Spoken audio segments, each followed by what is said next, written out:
Le damos la bienvenida a Jorge Gaviño, exdirector del Metro. Gracias por estar con nosotros. Comenzamos por preguntarle su postura respecto a este informe preliminar.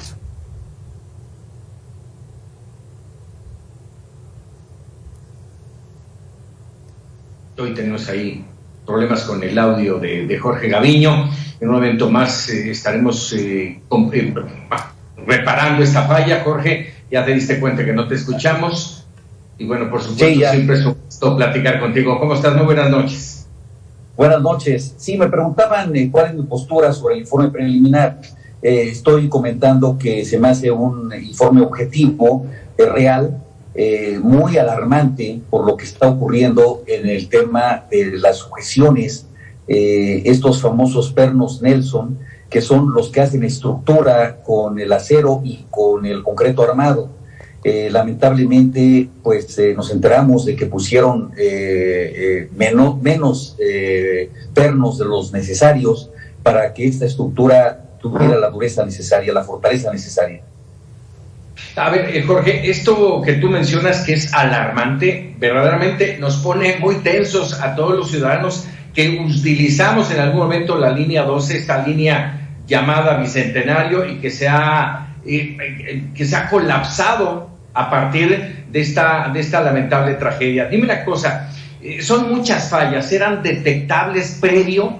Recordemos que tuvo problemas al inicio, luego vino el sismo de 2017, todavía te tocó, Jorge, como director del Metro. ¿No se veían estas fallas, estas deficiencias? No, a ver, hay que dividir las fallas electromecánicas, que tienen que ver con los rieles, con las vías, con los peraltes, con el balasto, con los cambios de vía, con los trenes, inclusive. Todo esto es electromecánico y son las fallas terribles que vivimos desde el principio de la línea 12. Yo por eso decía que había nacido con cáncer esta línea, porque tenía muchos problemas de desgaste ondulatorio. Ese fue el inicio de la problemática, pero nunca nos imaginamos que había fallas estructurales en la obra civil. Nadie pensó, yo creo que nadie pensó, salvo que alguna agente criminal, alguna mente criminal hubiera sabido y no avisó. Pero yo creo que nadie pensó en su sano juicio que podía tener estas fallas de origen, que son fallas estructurales muy graves. Nosotros nos dimos cuenta efectivamente en el 2017 que había una falla de origen, que es la columna 69, tenía anillos, quería darle rigidez a una columna. Y eso nos dimos cuenta porque se rajó la columna precisamente en el terremoto del 17. Cuando nos dimos cuenta de eso, llamamos de inmediato a las empresas constructoras y también a las empresas supervisoras para que revisaran esta falla de origen, y ellos se hicieron cargo no solamente de reparar al 100% esta columna 69, sino que también le exigimos la revisión de todas las demás columnas para garantizar que no tuviera falta de acero. Solamente esta columna 69 tuvo esta falla de origen. Pero esta falla que nos están dando a conocer el día de hoy, que son precisamente lo que se está mostrando en la pantalla, la falta de pernos, el que se haya cortado así de raíz los pernos, la falla de soldadura que está ahí presentándose también en la pantalla, la falta de soldadura en algunos tramos, la falta de pernos, finalmente. Esto es lógico, si tenemos, por ejemplo, aquí vemos una imagen en donde aparecen 12 pernos de un lado, que son los que deben de aparecer, y del otro lado solamente aparecen 3. Esto quiere decir que en algunas partes solamente 3 pernos Nelson en lugar de 12. Esto implica una debilidad estructural muy grave que pues evidentemente fue una de las causas, no digo la única, por la cual se precipitó esta trave. Pero podemos tener certezas que después de este equipo de expertos que van a revisar evidentemente toda la obra, después de la situación en la tragedia, después de que usted mismo dice que la obra nació con un cáncer, ¿podemos tener certeza, los mexicanos, los ciudadanos que utilizamos en el metro, en que van a encontrar otras potenciales fallas que nos puedan llevar a otra tragedia? Bueno, precisamente la jefa de gobierno acaba de comisionar a un grupo de expertos de alto nivel para poder realizar un exhaustivo análisis y luego un proyecto ejecutivo que nos lleve a reparar toda la línea, reestructurar, dice, toda la línea, fortalecer toda la línea para evitar cualquier tipo de otra falla. Reitero, este tipo de obras no deberían tener una sola falla estructural en la ingeniería civil.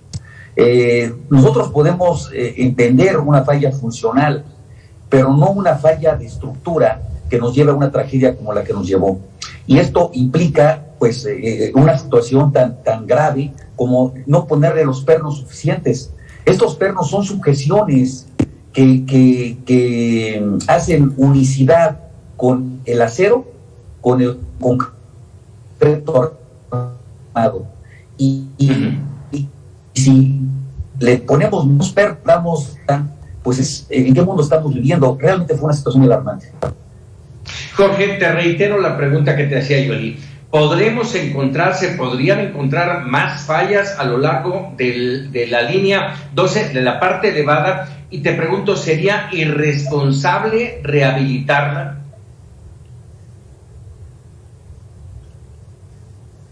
Caray, tenemos ahí complicaciones con el enlace. Ojalá lo pudiéramos conectar vía telefónica para escuchar con mayor claridad sus puntos. Me parece muy importante, Yoli, porque esta parte de si van a encontrar más fallas, con qué certeza, como bien mencionas tú, la gente podrá estar tranquila de utilizar este importante sistema de transporte. Sí, si había fallas ocultas que en 3 administraciones nadie pudo detectar, que no había manera de saberlo, según nos dicen los diferentes jefes de gobierno, los titulares del metro, con todo y auditorías, con todo y revisiones y mantenimiento, y nadie se dio cuenta de estas fallas. ¿Qué nos puede dar certeza que este grupo de expertos, que también ha estado involucrado en otras obras del gobierno capitalino, que tiene vínculos cercanos de tono político al gobierno capitalino, va a encontrar esas fallas? Y además a la misma obra tenemos el caso de Rehoboth, que se le ha mencionado insistentemente desde el inicio, desde la construcción misma de esta línea 12. ¿Qué nos van a ofrecer? ¿Qué costo va a tener para la Ciudad de México y para el gobierno federal? ¿Qué costo va a tener esta rehabilitación? Y si eso nos va a dar certeza de que toda esa parte elevada, sobre todo la elevada, nos va a dar certeza de que está bien. Es interesante los planteamientos de las siguientes etapas de la fase de este estudio preliminar. Las grandes preguntas es si de verdad se siguió la ruta crítica, el proyecto que se había puesto en papel, si de verdad se siguió punto a punto. ¿Quién firmó? ¿Quién le dio el visto bueno a esas etapas de la construcción? ¿Quién dijo sí? Se usaron los materiales que se tenían que haber hecho, todo está en perfecto orden. Y si ya los tienen identificados, si van a ir a revisar esa empresa y esas partes de la obra que construyó esa empresa, si de verdad le van a echar un ojo o van a seguir haciendo caso omiso.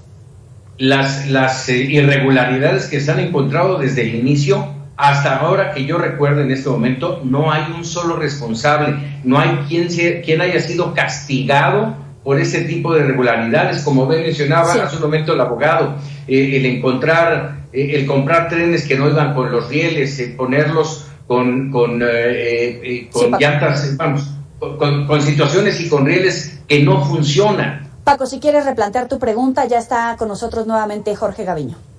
Claro que sí, Jorge. Te replanteo la pregunta, lo hacía ya Yoli y te preguntó, ¿podrían entonces encontrarse más fallas? Que hablaría, por supuesto, de una gran negligencia y debe de haber responsables, constructoras, supervisores, coordinadores, en fin. Y la otra es, si vamos a encontrar más fallas, ¿sería irresponsable rehabilitar la línea?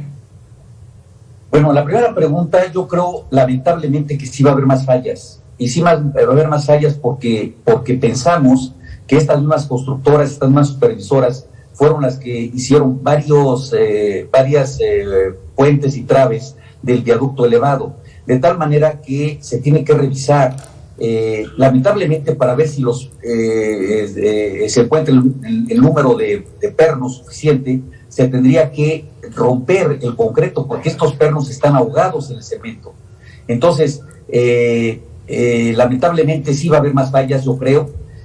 Por eso la jefa de gobierno está nombrando una comisión para que revise toda la estructura de la línea 12 y que pueda hacer un proyecto ejecutivo para reestructurarla en su conjunto y poder garantizar la seguridad.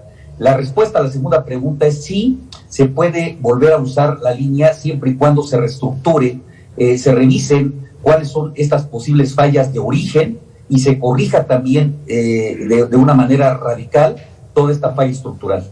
Florencia Serranía ha sido muy señalada, muy cuestionada, incluso en esta última etapa sobre la revisión de la obra. ¿En este momento debería de renunciar, debería de poner su cargo a disposición?